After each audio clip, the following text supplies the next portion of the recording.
Est-ce qu'il est plus facile pour un enfant en bas âge de tracer un signe sur un tableau que de parler et de prononcer un mot? Je crois que la réponse est évidente. L'enfant aura plus de facilité à imiter votre dessin et votre geste pour former ce dessin que pour reproduire votre voix et pour la mémoriser, qui plus est.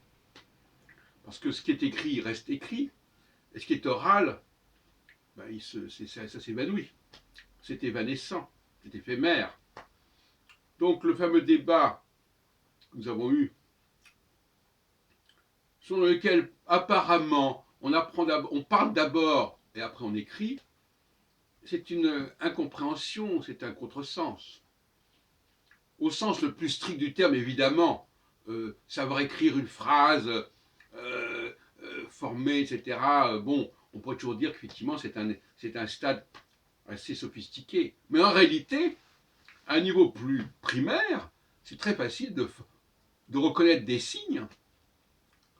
Et d'ailleurs, on s'en aperçoit dans la vie réelle, le code de la route, c'est évidemment des signes visuels, c'est pas de la parole.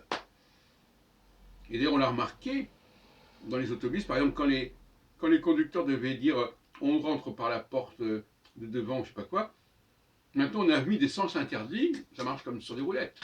Avant, ça marchait pas. Donc souvent, le signe est plus fort, plus frappant que la parole, parce qu'elle ne reste pas, cette parole. Donc, évitons de dire des n'importe quoi. Il est clair que nous apprenons à reconnaître des formes, des signes, et donc faire quelque part une forme d'écriture, même si c'est une... Bon, avant d'apprendre à parler, car c'est un grand mystère, la parole. Comment quelqu'un arrive à parler? Comment quelqu'un arrive à dormir, à s'endormir? Pas pour rien qu'il y a des gens aujourd'hui qui ont du mal à s'endormir. Parce que, justement, c'est un mystère. Il y a une partie, c'est un rapport avec notre subconscient.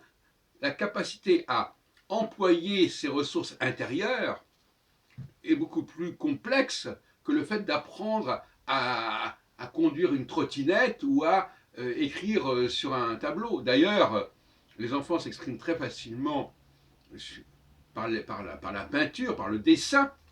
Le dessin, c'est une forme d'écriture de toute façon.